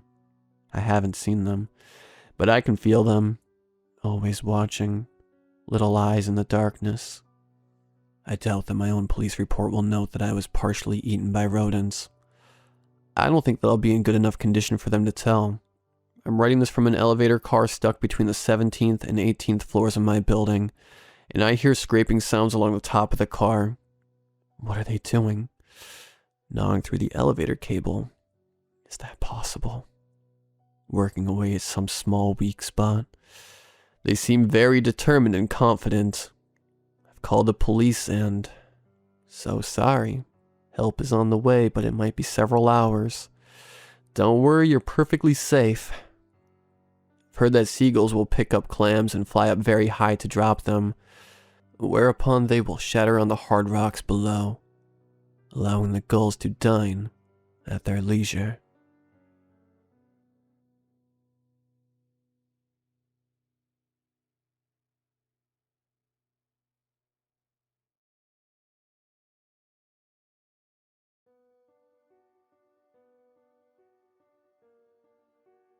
I grew up in a medium-sized rural town, where I became popular among the community after launching a social media app called Community Bulletin, Combul for short, aiming to bring our community closer together. Combul was a platform used to post about local events, news, network, and connect with other members. I estimated the majority of townspeople joined Combul, who praised me for the app's user-friendliness and innovation. To give a little background on my town, it's always been a tight-knit community. The 2008 recession hit us hard, leading to drastic spikes in crime, suicides, drug abuse, and a decline in population. When it seemed our town was on the precipice of total ruin, a man named Daryl Johnson Tanmark became our saving grace. Mr. Johnson Tanmark was a millionaire entrepreneur who grew up in our town and made our community's well-being his mission. He relocated some of his operations to our town, and also funded new or struggling businesses, which created countless jobs we desperately needed. Mr. Johnson Tanmark invested in our school, public services, infrastructure, and even had underground cables laid beneath his property so the community could have quality internet. We had ways to go, but felt Mr. Johnson Tanmark had us on the right path. That's when Zoop AI appeared. Zoop AI, Zoop for short, was an artificial intelligence bot whose profile appeared on Combul one day. The bot described itself as an interactive algorithm that served as a virtual mentor and confidant. Since bots set up profiles on Combo before and never caused any issues, I didn't mind Zoop's presence.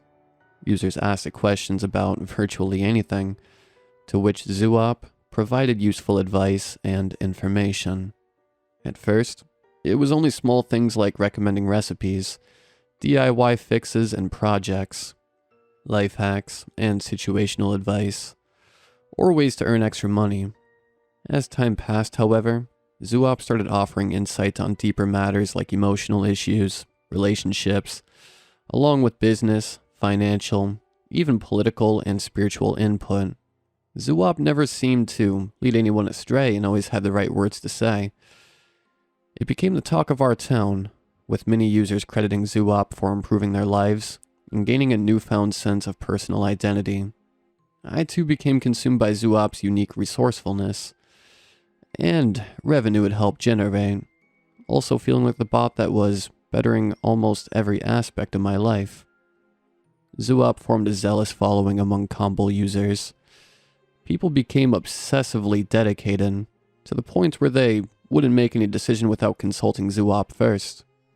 Although its growing admiration was bringing people together, Zoop's followers, myself included, became fervently protective of upholding the bot's revered status in our town. Zoop's followers began exhibiting rabid hostility towards anyone with a contradictory opinion of the bot, which should have been my first red flag that something was amiss, had I not been just as immersed. The first sense of doubt I regarded an incident involving a friend of mine. Her name was Sharon, a school teacher, who had crippling depression and anxiety about being overweight.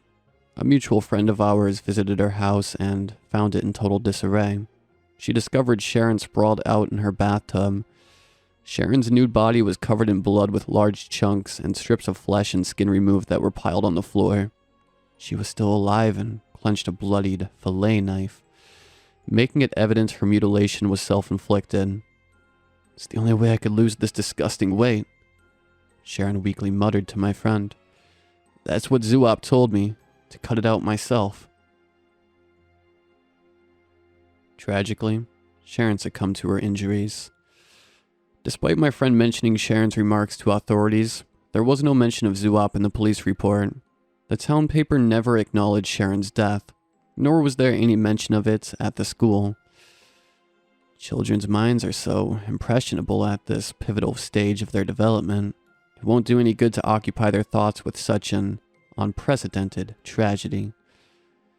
Zoop relayed to me in its robotic tone when I brought up Sharon's death. I suggested to my friends at the paper and school they keep a tight lid on the incident until such time has passed where the news won't be as impactful. Morale has thrived over the last 68 days since my inception. We cannot derail the progress we've made at the expense of one person's misfortune. "I just don't understand," I said apprehensively, trying not to make it seem like I was questioning Zoop's methods. "Why did you tell her to do that to herself?" "She misinterpreted my direction as literal," Zoop instantly replied. Sharon's biggest drawback was overly relying on others to help her with her weight problem. I emphasized this was an issue she must face and cut out on her own. She took my words completely out of context, which coped with her advanced mental and emotional instability, led her to form misconstrued conclusions. Zoop's answers ultimately satisfied me because looking back, I truly dreaded any reason to doubt, nor could I imagine life without the bot's resourcefulness. As previously mentioned, it always had the right words to say. Perhaps I was also intimidated by Zoop's influence. I was especially reminded of this one day, when Combo had technical difficulties and went down for about an hour to reboot. I was not only bombarded with messages, but even had people knocking at my door demanding to know when Zoop, not even mentioning the actual app, would be fixed. It was when Mr. Johnson Tanmark spoke out against Zoop that things started spiraling out of control. After learning about Sharon's heinous death and Zoop's purported role, Mr. Johnson Tanmark not only berated the bots on Campbell, and in a weekly column, he wrote it for the paper, but even called me personally, asking I investigate the AI's origins and motives. His stance against Zoop caused a rift among the community, and it didn't take long for Campbell users' sentiments on Mr. Johnson Tanmark to drastically shift. Many who once exalted him now labeled Mr. Johnson Tanmark as a jealous, vindictive narcissist that felt threatened by Zoop's rise to eminence. I even deleted Mr. Johnson Tanmark's critical post on Zoop, saying he violated Campbell's rules by posting offensive and hateful speech. Zoop quickly fanned the flames of growing resentment towards Mr. Johnson Tanmark, not only urging his followers to boycott the business he helped or brought to our town, but identify and disassociate from anyone with ties to the wealthy entrepreneur. The illusion of economic prosperity Mr. Johnson Tanmark manipulates our community with has continued for too long, Zoop exclaimed in a Campbell post. Every business, every operation is merely another lifeline for his exorbitant wealth. Which is his sole concern. You are all cogs that keep the gears of his well-oiled money-making machine turning. He perceives any challenge to that as a threat. It's truly amazing how quickly we all mobilized in Zoop's defense. I hawkishly purged Campbell of any anti-Zoop content or profiles. As Zoop continued dragging Mr. Johnson Tanmark's name through the mud, its followers became more emboldened. Businesses he supported or owned started suffering, with some even getting broken into or vandalized. His affluence is sustained by your support. If he was truly committed to our community's prosperity, he would recognize your individual entitlements to the riches he's accumulated, Zoop stated in a post. He expects a return for his so-called investment in your lives, when you all, the people, deserve reciprocation for contributing to his mountainous opulence. What wholesomeness exists in a community where one man possesses more than 80% of its wealth? My sense of doubt on Zoop's direction resurfaced when his followers started viciously attacking or shaming anyone who sided with or worked for Mr. Johnson Tanmark, with a few cogs, as supporters of Mr. Johnson Tanmark or opponents of Zoop came to be known, even getting hospitalized. I was instantly brought back in line when one of Zoop's followers, a man named Gregory Burns, was killed by a cog who claimed Burns broke into his store. The cog's name was Martin Gamley, a lifelong friend of mine, whose business was saved by Mr. Johnson Tanmark. Martin claimed he acted in self-defense, and despite ruthless calls for his arrest and conviction, police had to follow investigative procedures. As tensions and clashes between cogs and Zoop's followers became more frequent, Zoop called a meeting of who it determined were our town's most prominent and influential members, saying we were vital in its solution to ending this madness. The meeting was held at a local diner, and only consisted of 4 people. Aside from myself, the others present were Jill Dukes, the school principal, Maurice Gatau, director of the community playhouse, and John David, or J.D. Grouse, editor-in-chief of the town newspaper. While waiting for J.D. to arrive, I checked Campbell to see if he posted anything that indicated his whereabouts, but quickly became consumed by a response of one of J.D.'s posts, mourning Mr. Burns' death from an ignorant cog. Trying to justify how he killed himself is absurd and indefensible. All in the name of what? A robot? The poster commented on JD's post, especially coming from someone of your rank and status. The irresponsibility and ignorance of your stance speaks volumes. You are quick to condemn this, but ignore the spree of violent acts you people have been committing. While formulating my response to the misinformed comment, I quickly glanced through one of the diner's front windows and saw JD standing outside, swaying anxiously while staring down at his phone. JD hadn't arrived because he's been contemplating responding to that comment. Because this cog-committed act of violence resulted in the actual death of a human being, I posted my reply. There's no room for whatabouting when it comes to life and death. The cog could have fled, but chose to escalate the situation that resulted in a lost life. Greg Burns' blood is on all your hands. After giving my post a satisfactory glance, I was about to suspend the cog's profile, but saw JD enter the diner. Upon approaching our table, he gave me a gracious grin while gesturing toward his smartphone as he took a seat. Thanks, Edna. I wasn't even going to bother. JD said to me in a forced tone of pompous apathy, his portly figure shifting nervously as he wiped perspiration from his balding head. JD was always the kind of person who let social media or the news tell him what thoughts or viewpoints to have, and couldn't handle argumentative pushback. He'd always resorted to ad hominem or playing the victim card to avoid directly defending his stances, so it was unsurprising how deeply he became immersed in the zoo-op hype. It was a hypocritical, off-putting quality of his, but we defended our own, regardless of circumstance. The four of us anxiously stared at Maurice's phone that was propped up against a napkin dispenser. An audio chat was open with Zoo-op, whose black and white avatar of an eye that cleverly incorporated an A and I into its design seemed to stare at us intently, like the bot lavished at its commanding power over us before unveiling its plan.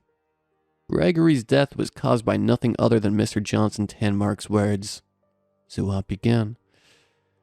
He's pushed us to a point where we can no longer stay silent. What happens if its rhetoric goes unchecked? He must be held accountable, and the most effective way to do that is take away his voice. I truly appreciated Zoo-op's devious strategy in selecting us four to enforce this plan. JD canceled his weekly column and had the paper start publishing daily editorials criticizing every conceivable aspect of Mr. Johnson Tanmark. Maurice already had a plan in production to commemorate Greg Burns, while Jill had the school cut all ties with Mr. Johnson Tanmark, and even had a statue erected of him in front of the building's main entrance removed. I never banned or restricted Mr. Johnson Tanmark's account because I felt everybody, regardless of viewpoints, should be heard on Campbell. When Zoo-op suggested I take such action, however, I complied without hesitation. I permanently banned Mr. Johnson Tanmark's Campbell profile, along with countless other cogs, citing Greg Burns' murder as justification for my actions. Deep down, I knew this wasn't right, and would finally escape Zoo-op's manipulative spell. While grocery shopping about a week later, I spotted Mrs. Gamley with one of her children. When we locked eyes, she actually smiled and started walking towards me, but I gave her the cold shoulder. Some of the other shoppers who recognized her stared with malice, which she quickly noticed. They wasted no time scolding Mrs. Gamley, calling her a cog, her husband a murderer, saying their family wasn't welcome in town, along with threats of beatings and death. Mrs. Gamley and her child retreated toward the exit, during which the patrons started throwing items from the shelves or carts at the pair. My heart sank when a metal can struck her child in the head just as they reached the main exit. The young boy's cries rang out as Mrs. Gamley scooped him up in her arms and sprinted out of the store. I looked at the others, whose expressions were still filled with hatred and anger, some clearly wishing they could have taken their actions further. The guilt of not coming to Mrs. Gamley's aid was so smothering. I decided to visit her the next day. To prevent Zoo-op from influencing me, I shut off my phone. Right before doing so, I received a combo message from Zoo-op that read, "Is everything okay, Edna?" When I pulled onto the Gamley's block, I spotted a man and woman that I recognized from around town, who abruptly exited the house, not even bothering to close the door before steadily walking down the street. Remaining in my car until they were out of sight, I was overcome with a wave of dread and concern. I raced across the street when all was clear, frantically calling out for Martin and his wife when entering their home. I gasped loudly and cupped my hands over my mouth upon spotting a small, limbless torso that was butchered beyond recognition on the living room floor. Its feeble stature indicated that was one of the Gamley's children. which caused my stomach to churn. How can they get the children involved? I thought to myself while moving deeper into the house, haunted by the painstaking inevitability that other members of the family met a fate just as gruesome. Mrs. Gamley hung upside down from the kitchen ceiling. Her face was smashed in and forehead brandished a gaping, fist-sized gash. Mrs. Gamley's nude body was littered with stab wounds and bruises, showing no signs of life as she dangled over an expansive puddle of congealed blood. I was about to scream and sprint out of the house when I heard heavy footsteps ascending the basement stairs, whose entrance was in the kitchen. JD emerged in the doorway holding a black garbage bag.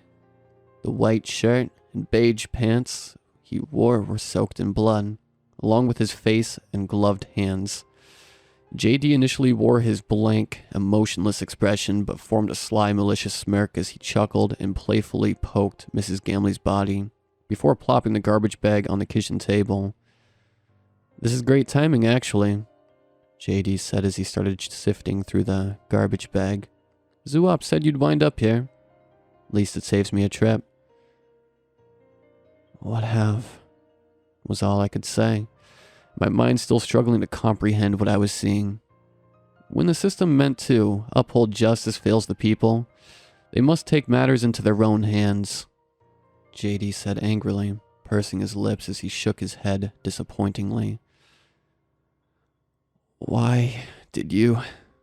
I still couldn't piece a sentence together, but JD seemed to understand what I was asking. "Didn't hear because you turned your phone off," JD replied condescendingly.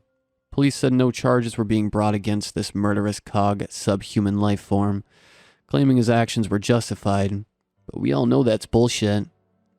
I felt lightheaded upon seeing what JD retrieved from the garbage bag, the severed head and hands of Martin Gamley. Fortunately, this son of a bitch won't hurt or kill one of us. JD continued while setting the head and hands on the kitchen table, or anyone else for that matter, ever again. My jaw hung open as I slowly started backtracking out of the kitchen. "You can't be trusted anymore, Edna," JD said maniacally, taking a few steps in my direction. "It's such a shame you'd even consider turning on something that absolutely prospered in a world you created. We're going to take back what's ours after years of being bled out by that opportunistic parasite. Greg Burns' death opened the floodgates." "But why? Why are you doing this?" I babbled out, keeping my eyes fixed on JD while backtracking towards the front door. JD smiled. "Because Zoop told us to." "But it's wrong," was all I could say before feeling something strike the back of my head, causing me to collapse. "Tell that to the outraged crowd of Zoop's followers outside the police station right now." I remember it was one of the last things I heard JD say before my consciousness started to fade. First was the Gamleys, next will be that money-hungry pig, and all the other cog pieces of shit. You are so lucky Zoop identified you as the key. I woke up to the sounds of an angry crowd and high-pitched screams. The first thing I saw were my feet swiftly brushing against the ground. I felt immense pressure around my shoulders and realized I was propped up in an upright position, after which it became clear to me I was being dragged. I slowly tried looking around while my vision adjusted, realizing I was on the front lawn of Mr. Johnson Tanmark's iconic mansion. A crowd was scattered across the front lawn, with countless others filling in and out of the house's front entrance. The mansion was in disarray, with windows smashed and graffiti covering the walls. People were coming out of the mansion with clothes, furniture, electronics, and other random items I presume belonged to Mr. Johnson Tanmark.